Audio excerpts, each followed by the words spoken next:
Refuge Church, buenos días, Iglesia Refugio. It's so nice to see you here, to look out on this beautiful congregation. Es un placer ver esta congregación tan hermosa hoy. As Andre said, my name is Russ Siders, and I have been a pastor now for over 33 years. Mi nombre es Russ Siders, he sido pastor durante más de 33 años.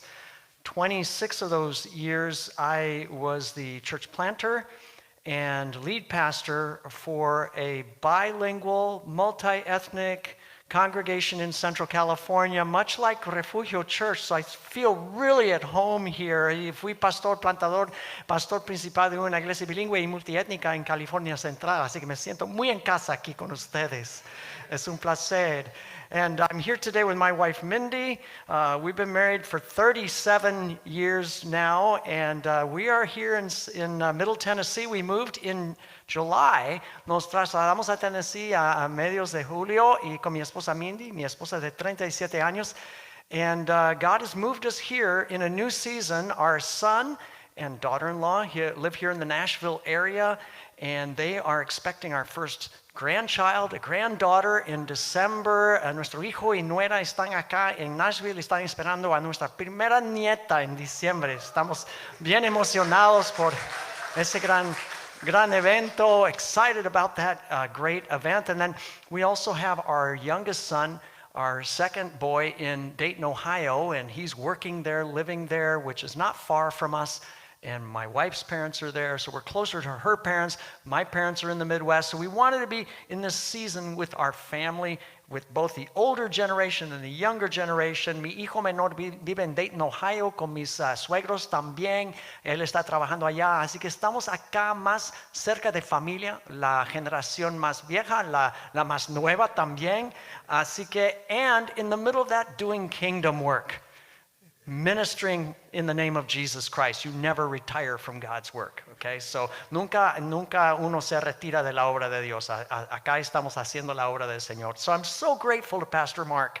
I've gotten to know him as a great brother, wonderful teacher and leader. Ha sido un gran privilegio conocer a Pastor Mark, and I really do thank him for the privilege and the honor of being with you here today to share God's word. Así es un privilegio, un honor compartir la palabra de Dios con ustedes. And you are in this series. I've been here to worship with you a couple of times, and I know you're in this tremendous series on the book of Acts, the Church Unleashed. I love that title. Está en esa serie del libro de Hechos, la iglesia desatada. And today, we are going to be in Acts chapter 23. So I want to invite you to turn there. If you have a Bible, whether it's digital or analog or whatever it is, a book in front of you, open up. Vamos a mirar Hechos capítulo 23. In just a few minutes, I'm going to be referring to a number of verses along the way from that chapter and elsewhere. Vamos a estar mirando muchos versículos de ese capítulo y en otros lugares también. But as you're getting into that, I am thinking here as I look through Acts 23, what came to mind for me was a very simple tune that came to mind, a song, okay? Se me vino a la mente una melodía muy sencilla. And this song basically has four simple notes. Hay cuatro tonos como la base de esta canción. It goes like this: G sharp, A, G sharp, E. Okay, en español, no sé si dice ti, do, ti, so, algo así. G sharp, A, G sharp, E.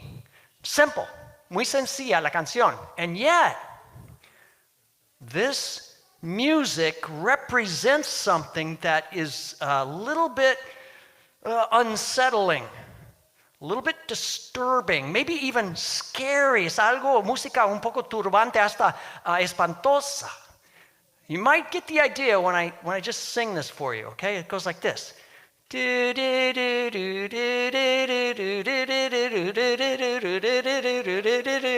What's that? Es la música de una serie que se llama The Twilight Zone. La dimensión desconocida. I know I didn't sing it that well, so maybe you didn't recognize it, but This is this old TV series from 65 years ago. Es una serie en blanco y negro de hace 60 años o más. It's in black and white, which is kind of creepy in and of itself, right? And so The Twilight Zone is this series where every episode tells a kind of a story, a fantastic story of what they call the paranormal. Cada episodio es de lo paranormal. In other words, people are going through situations and experiences that are weird. They're beyond normal explanation. Las personas pasan experiencias más allá de lo normal, de una explicación normal. Okay? And so at the beginning of every single episode, the narrator, Rod Serling, would say something like this. He would say, you are traveling through a dimension of sight and sound and of mind. Están viajando en una dimensión de vista, sonido y mente, decía el narrador. He would say, you're going through a land of shadow and substance. Pasas en una tierra de sombra y sustancia. You are about to enter the twilight zone. Estás por entrar en la dimensión desconocida. So I have a question for you this morning. Have you ever been through the twilight zone? ¿Jamás han estado en una zona, una dimensión desconocida? I want to tell you a quick story, if you'll permit me the time. My wife and I, many years ago, I don't know if she remembers this, but we found ourselves on a dark December night. We were on Sleepy Hollow Road in Sleepy Hollow, New York, going to visit a friend. Estábamos en el camino Sleepy Hollow in Sleepy Hollow, Nueva York. Now you may say, well, what's that? Well, there's this old story some of you might know called The Legend of Sleepy Hollow. Okay, and so this story is a creepy story. Se trata de la leyenda de Sleepy Hollow, que es una historia, un cuento, digamos, de terror. And we were on this road. It was dark. It was curvy. There were trees over the road. Había árboles sobre el camino. Estaba muy oscuro. And we kept looking behind us as we were going down the road. And we expected at any minute for the headless horseman to pop out. I mean, this is the story about the headless horseman. Es la historia que se trata del jinete sin cabeza. Entonces estamos mirando atrás, esperando ver al jinete sin cabeza en cualquier momento. It was the Twilight Zone. But that's not what I'm talking about. A eso no me refiero. I'm talking about something else. The Twilight Zone, for me, it's where real life circumstances seem to come against us from all different angles, all at once. Son circunstancias de la vida real donde las cosas conspiran en contra de nosotros. You know what I'm talking about. You've been to the Twilight Zone, I'm pretty sure. You know, it's when there are challenges and bills and accidents and sickness and stress in your relationships. And it's all kind of this perfect storm that's all coming against you. Es cuando hay accidentes y facturas y enfermedades y problemas que vienen en contra de uno, todo de una vez como una tormenta perfecta. That's the Twilight Zone. And I want you to have that in mind today about your Twilight Zone experiences, because as we come to Acts chapter 23, what we find here is that in a very real way, the Apostle Paul is in a situation where he's in the Twilight Zone. El Apóstol Pablo está como en una dimensión desconocida, así, where a number of things come against him. I want to just back up real quick. I know Pastor Mark's been over this, but I want to kind of recap where this has been. Back in chapter 21, we find the Apostle Paul. He goes up to the temple after his missionary journey. He goes up to the temple to worship God. And in Exodus 21, Pablo va al templo para adorar a Dios. And he's there with some Jewish friends. They're going to worship God. He's going to fulfill some vows. Él va al templo para como llenar unos votos y adorar a Dios. And instead of worshiping God, he ends up finding himself in the middle of a riot. Hay un alboroto. Why? Because some Jews there see Paul and they accuse him falsely. They accuse him of bringing a non-Jew, a Gentile by the name of Trophimus, into the forbidden zone of the temple, into the place of the temple where Gentiles are not supposed to go. Le acusan falsamente de haber traído un gentil llamado Trófimo a la zona prohibida del templo donde no van los gentiles. And so this crowd just gathers and there's this huge riot. And when the authorities show up, when the cops show up, basically, the Roman authorities, they don't arrest the Jews who started the riot by falsely accusing Paul. They arrest Paul. Vienen los romanos y arrestan a Pablo, no a los judíos que le acusan falsamente. And so things are out of control, and as they're about to cart Paul off to jail at the end of chapter 21, Paul asks and receives permission to speak to the crowd. Después Pablo pide permiso para hablar a la multitud, and so he begins to preach. He begins to preach about Jesus to the people there. Empieza a predicar a Jesús, and the people are listening. They're quiet. Things calm down. Se calman las cosas. Están escuchando. Things are fine until Paul again mentions and tells them that Jesus has called him to reach the non-Jews, the Gentiles. Después dice que Jesús le ha llamado a alcanzar a los no judíos. And at that point, the whole thing kicks up again. The riot ensues once more, and the Romans take Paul away to book him. Los romanos llevan a Pablo para procesarlo. And as part of the booking process, they usually would beat up the people they arrested just a little bit, just for fun. Normalmente golpeaban a las personas, and they're stretching Paul out. They're getting ready to beat him, to whip him. Están por azotar a Pablo. And he whips out his Roman citizen card and says, hey, are you guys sure you can do this to a guy like me? Él produce su tarjeta de ciudadanía romana y dice, ¿de veras pueden azotarme? And they back off. Well, here we are now in chapter 23, and after all of this has transpired, it's the next day. And the Roman commander, or tribune it's called, he invites the Jewish ruling elders and leaders, the council called the Sanhedrin, to come up to Paul and to where the police headquarters are and to present their case against Paul. Al principio 23, los romanos invitan al Consejo Judío de Líderes para venir y presentar su caso en contra de Pablo. And so that's where we are here in Acts 23, verse 1. Paul stands up to make his defense. Pablo se pone de pie para hacer su defensa. And this is what he says. It says, looking intensely at the council, Paul said, brothers, I have lived my life before God in all good conscience. Up to this day, Pablo se quedó mirando fijamente al consejo y dijo, hermanos, hasta hoy he actuado delante de Dios con toda buena conciencia. Basically, he says, I swear all I've ever tried to do is honor God. That's all I've wanted to do. Todo lo que he querido hacer es honrar a Dios.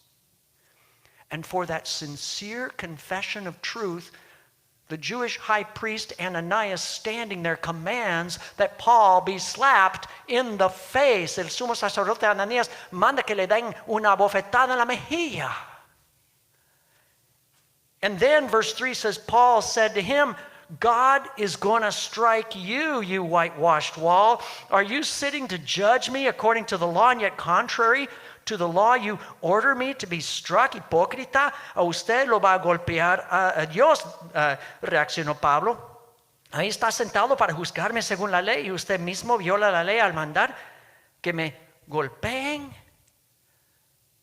And the Jews say, whoa, how dare you? Verse 5, how dare you talk to a high priest like that? ¿Cómo que te atreves a hablar a un sumo sacerdote así? And Paul in verse 5 then basically says, oh, sorry, did not know, brothers, that was the high priest. Because after all, the Bible says, don't speak evil of a ruler of your people. Pablo dice, no sabía que era sumo sacerdote, porque dice la Biblia, está escrito, no hables mal del jefe de su pueblo. So what's going on here? I've always kind of wondered about this thing. Like, did Paul kind of step over the line here? Did Paul do something wrong?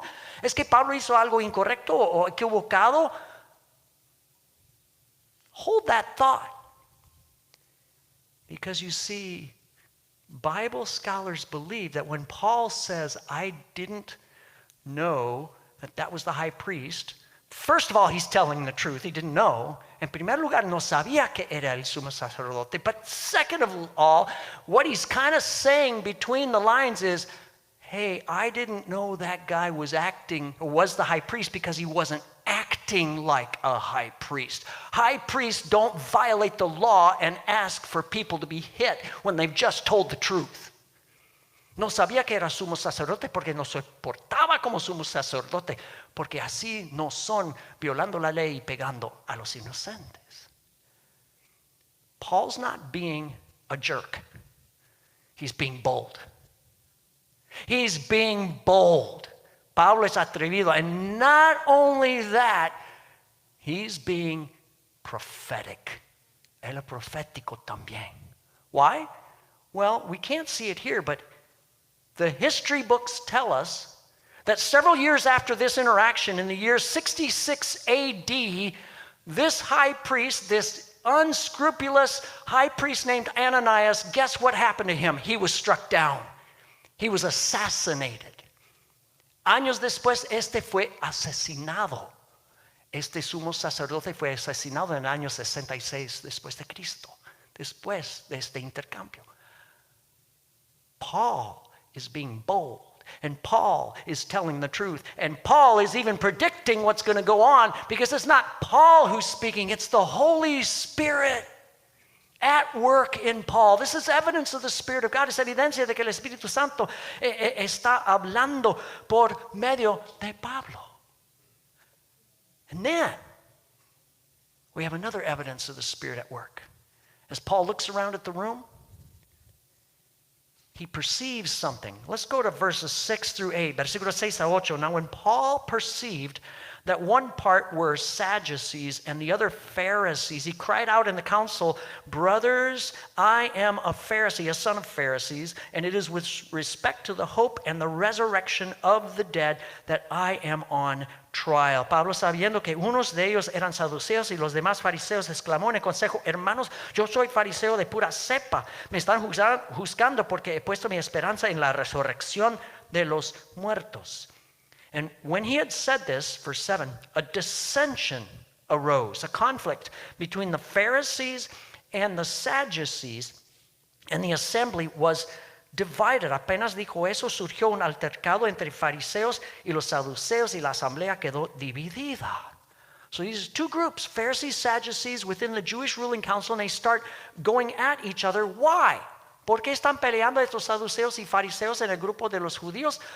Verse 8 tells us, for the Sadducees say there is no resurrection, nor angel, nor spirit, but the Pharisees acknowledge them all. Los saduceos sostienen que no hay resurrección, ni ángeles, ni espíritus.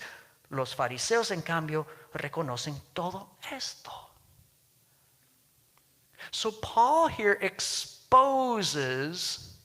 a division in the group, and he also distracts from what's going on. And yet he's proclaiming the truth. I believe in the resurrection. Yo creo en la resurrección, y eso expone la división en el grupo. The Sadducees don't believe in any of that supernatural stuff. I was always told you could remember that because they're sad, you see. Very sad. Eran saduceos, tristes. And so what is happening here? What's happening in this trial? You know what's happening? Paul is giving a live demonstration of something that Jesus talked about way back in Matthew chapter 10, verses 16 through 20. Let's look at that a minute, because I think you'll be amazed. In Mateo 10:16, Jesús hablaba de esto. Jesus was talking to his 12, to his disciples, and this is what he said to them. He said, "Behold, I'm sending you out as sheep in the midst of wolves, so be wise as serpents and innocent as doves. Los envío como ovejas en medio de los lobos. Por tanto, sean astutos como serpientes y sencillos como palomas. Beware of men, for they will deliver you over to courts and flog you in their synagogues. And you will be dragged before governors and kings for my sake, to bear witness before them and the Gentiles." Dice, tengan cuidado con la gente, los entregarán a los tribunales y los azotarán en las sinagogas. Por mi causa los llevarán ante gobernadores y reyes para dar testimonio a ellos y a los gentiles. This is what's happening to Paul. He's going before Jewish authorities, Gentile authorities. He's being dragged before them to give a testimony. He's giving a testimony. Están dando testimonio ante judíos y griegos, gentiles, Pablo. And then Jesus said this in verse 19, when they deliver you over, do not be anxious how you are to speak or what you are to say, for what you are to say will be given to you in that hour, for it is not you who speak, but the Spirit of your Father speaking through you. Cuando los arresten, no se preocupen por lo que van a decir o cómo van a decirlo. En ese momento se les dará lo que han de decir, porque no serán ustedes los que hablen, sino el Espíritu de su Padre hablará por medio de ustedes. You see what Paul's doing here? He's being wise as a serpent and innocent as a dove. Él es sabio, astuto como una serpiente y sencillo como una paloma. He's wise as a serpent to divide the group and to cause them to show their true colors. Él astuto para dividir al grupo para que muestren sus verdaderos colores. But he's also innocent as a dove. Hey, didn't know that was the high priest. But he's going to get knocked down. Inocente como una paloma, porque también predice la muerte del sumo sacerdote sin saber. He's showing forth something. What is he showing? He's showing that he is speaking by the Spirit of the Father. And he's giving testimony, just as Jesus said. Está hablando del Espíritu del Padre y dando testimonio. And then after that, what happens? Well, this whole riot, they almost ripped Paul apart again. By this riot, casi despedazan a Pablo en este alboroto. So the Romans take him away. And then, beginning in chapter 23, verse 12, there's this plot that comes up to kill Paul. Después hay un complot para matar a Pablo. And so some Jews, 40 Jews, decide they're not going to eat or drink until they've killed him. 40 judíos van a matarlo, no van a ni beber ni comer antes de matarlo. And so they set up this plan where they're going to ask the next day, they're going to ask the Roman commander to take Paul to the Jewish headquarters, the Sanhedrin headquarters, and on the way they're going to ambush him and kill him. Piden que se traiga a Pablo a los judíos el próximo día para tener una emboscada en camino y matarlo. Well, somehow, is it luck? I don't think so. Somehow, Paul's own nephew gets wind of this. El sobrino de Pablo sabe de esto, and he tells the Roman commander, and the commander says, shh, don't tell anybody. Se lo dice al comandante romano. And the next thing you know, Paul has won this all-expense paid trip with police escort 55 miles to the north to a place called Caesarea, which is the headquarters of the regional governor, Felix. And so before you know it, that's where he's going. Pablo se gana un viaje con escolta policial y todo al gobernador Félix, al norte 55 millas. The Roman commander, his name is Claudius Lysias, writes up a letter, escribe el comandante una carta, and in Acts 23, verse 23, it says he called 2 of the centurions and said, get ready, 200 soldiers with 70 horsemen and 200 spearmen to go as far as Caesarea at the 3rd hour of the night. Dice el comandante, llamó a 2 de sus centuriones y les ordenó, alisten un destacamento de 200 soldados de infantería, 70 de caballería y 200 lanceros para que vayan a Cesarea esta noche a las 9. So the 3rd hour is like 9, 10, 11 o'clock at night. And they're gone. Se van de noche. You think about all that Paul's going. He's surrounded by literally 470 soldiers. That sounds a little overkill for me. I mean, that's quite the Secret Service detail, right? Son 470 soldados. Think about all he's been through. He's been through 2 riots. He almost got beat. And now in the dead of night, he's off. Paul is in the twilight zone. Pablo está en esta dimensión desconocida. Después de 2 alborotos, amenazas, azotes y ahora en camino de noche. So what's going on here in Acts chapter 23? What's happening? ¿Qué pasa aquí? Well, I think there's a key verse that we want to look at. And I think this verse will unlock what's going on here. It's verse 11. La clave para todo es Hechos 23, versículo 11. This is in between, after the first interview with the Sanhedrin and before he goes off to Caesarea. It says, the following night, the Lord stood by him and said, take courage, for as you have testified to the facts about me in Jerusalem, so you must also testify in Rome. A la noche siguiente el Señor se apareció a Pablo y le dijo, ánimo, así como has dado testimonio de mí en Jerusalén, es necesario que lo des también en Roma. In the dead of night, in the twilight zone, Jesus comes. En la dimensión desconocida de noche viene Jesús, and he's standing right next to Paul. Está de pie con Pablo. And what does he say? Take courage. Ánimo. That word, that simple word in the original language of the book of Acts in Greek, take courage. It has this idea of be bold, but also be of good cheer. Es la idea de sé valiente y también sé lleno de alegría. Be of good cheer. Jesus gives Paul his presence. He gives him his courage. Le da a Pablo su presencia y su ánimo. Jesús se lo da.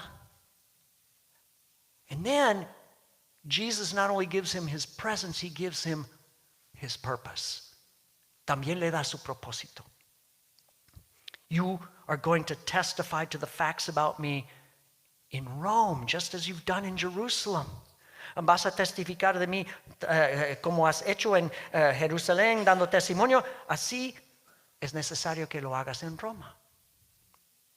This is the purpose for which Paul is in the twilight zone. This is why all of this is going on. God's got a plan. This is part of the pathway for Paul to end up in Rome. And that's not only the purpose for Paul. Eso no es solo el propósito de Pablo de que él esté en Roma testificando. That's really the whole book of Acts. Ese es el libro de Hechos. Let's go back to something that I'm sure Pastor Mark went over with you. It's Acts chapter 1 verse 8. Hechos 1:8. We find Jesus before he ascended into heaven. He's with the disciples. He's risen from the dead. Jesús ha resucitado y está con los discípulos antes de ascender.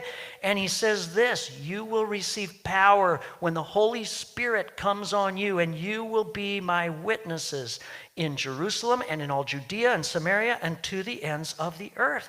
Cuando venga el Espíritu Santo sobre ustedes, recibirán poder y serán mis testigos tanto en Jerusalén como en toda Judea y Samaria hasta los confines de la tierra. That's the mission.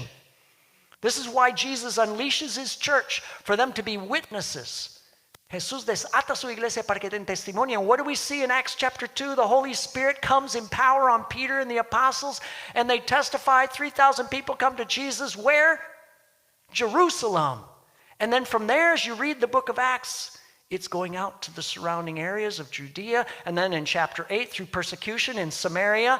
And at the end, what's going to happen? Paul is going to be in the ends of the earth, Rome, testifying to Jesus. El libro de Hechos traza como el testimonio va de Jerusalén a Judea, a Samaria por medio de la persecución y hasta los confines de la tierra, que es el libro de Hechos, que es Roma, ahí donde termina el libro. Now, I hope Pastor Mark will forgive me for this, but I'm going to invite us to peek at the end of the book. Is that okay? I know you're in this long series, but I'm gonna give us spoiler alert. We're going to look at the end of the book of Acts. I want us to look at Acts 28 verses 30 and 31. Miremos Hechos 28, 30 y 31. We find Paul where? He's in Rome. Está en Roma. And what does it say? It says for 2 whole years, Paul stayed there in his own rented house and welcomed all who came to see him. Durante 2 años completos permaneció Pablo en casa que tenía alquilada y recibía a todos los que iban a verlo. And he proclaimed the kingdom of God and taught about the Lord Jesus Christ with all boldness and without hindrance.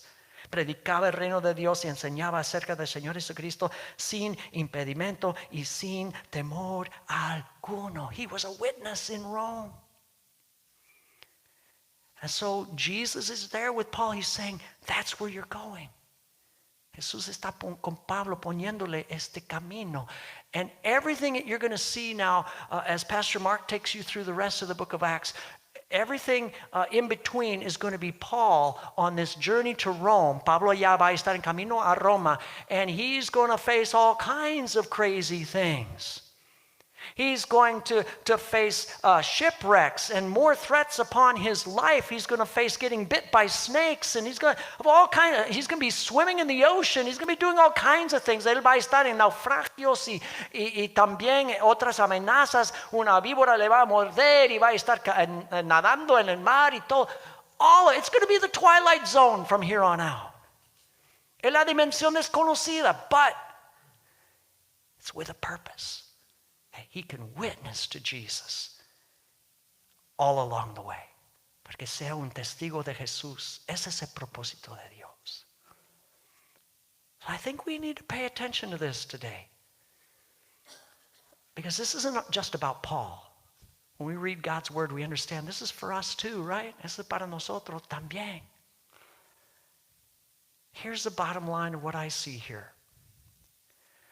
God is in control. God is at work, and he's always going to bend the arc of human events and history. Everything that goes on, he's going to bend it and make it hit the target of his plan, always.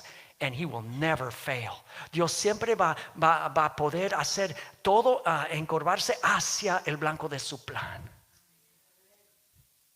It doesn't matter how chaotic, how random, how out of control things might seem in our lives. No importa lo aleatorio que es la vida para nosotros. It doesn't matter what we feel. We feel like we're in the twilight zone. But you see, here's the thing. God is not blown off course by the twilight zone.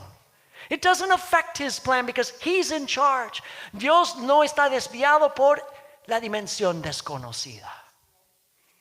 And he's going to be at work to make things come together for the good of those who love him. What's the proof of that? ¿Qué es la prueba de eso? Is Jesus. It's Jesus. You see, there was a Friday, a good Friday, but a very weird Friday, a kind of a freaky Friday. Hubo un viernes muy raro y bueno. What happened there? Jesus is falsely accused by the Jews. He's condemned by the Romans. Similar to Paul, but different. Jesús es condenado de los romanos, falsamente acusado de los judíos. And then what happens to Jesus? He is suspended between heaven and earth on the most terrible instrument of torture ever devised. The cross. Está suspendido Cristo entre el cielo y la tierra en la cruz. And what happens? It gets dark at high noon. That's weird. Se oscurece al pleno mediodía. The earth quakes. Hay un temblorcito. The rocks split. Las rocas se dividen, se parten. Dead people come out of their graves. Talk about the twilight zone. Los muertos salen de los sepulcros. And then the curtain in the most holy place of the temple is ripped right in two. La cortina del templo se rasca en dos. Is this the twilight zone? ¿En la dimensión desconocida? No. This is the healing zone. This is the forgiveness zone. This is the deliverance zone. Es la dimensión de sanidad y de liberación y de perdón. Because God's in control. It is the best thing that ever happened, even though it looks like the worst thing that ever happened. Jesus overcomes all of the things that could ever come against us. Él supera todo lo que viene en nuestra contra. He overcomes the sin within us. He overcomes Satan outside of us. He overcomes hell. He overcomes death. That's what happens on that Friday. Jesús supera el pecado en nosotros, Satanás afuera, el infierno, la muerte. And so with that in mind, I want to ask you again that question I asked at the beginning. And the question is, are you in the twilight zone? ¿Estás en la dimensión desconocida? What's coming against you right now? ¿Qué está en tu contra ahora mismo? It might be unemployment or underemployment, falta de empleo. It could be cancer or some other health problem going on in your life, el cáncer o otro problema de la salud. Could be a number of things. Could be family problems, problemas en la familia. It could be, anything. Loneliness, la soledad, depression, doubt, anxiety, la depresión, la soledad, ansiedad, dudas. Whatever it is, this is what we need to hear from God's word this morning. In every disorienting, challenging situation, Jesus is standing there. Jesús está con nosotros en cada situación que nos desorienta. And He is inviting us to receive His courage and to receive and understand His presence. Y nos está invitando a recibir su ánimo y su presencia. And He's also inviting us to then walk forward and lean upon the Holy Spirit of the living God so that we can be bold, joyful witnesses of Jesus wherever we go. Nos invita a recibir el Espíritu Santo para ser atrevidos y gozosos como testigos de Jesús. See, I truly believe what we see here is God doesn't want us to just survive the Twilight Zone experiences. He wants us to thrive in them. Dios quiere que podamos florecer en esas experiencias. My wife and I, we could tell you our testimony, but we don't have time today. But we went through probably an 8-9 year period in our marriage where it was the twilight zone. It was the perfect storm of all kinds of things that came at us in the middle of planting a church. And my wife went through extreme trauma and distress and hospitalizations, and I went through stress. And there was a 3 or 4 year period there where it was just crazy. Había un periodo de 8 o 9 años cuando pasamos cosas y fue un torbellino de tantas cosas con traumas de mi esposa y cosas que ella había pasado y cosas que me afectaban a mí. And in the middle of that, people kept coming to us and saying, "What is God doing? What is God up to with you guys? ¿Qué está pasando Dios con ustedes?" Nos preguntaba la gente. And I would say, "I don't know." Because I didn't. No sé, les decía. All I can say, I would say to people, is this. God is forming a testimony. And it's true, He did. Dios está formando un testimonio. I don't know why you might be going through what you're going through right now. None of us do. I'm not God, but I can tell you God's not blown off course.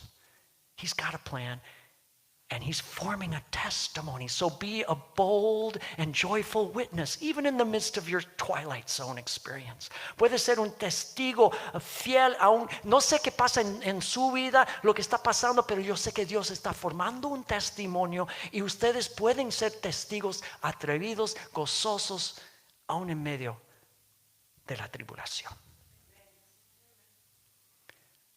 In Mark chapter 6, Jesus sends out the 12 disciples to preach and to cast out demons and to heal people. Marcos 6, Jesús envía a los discípulos a sanar y a echar fuera demonios.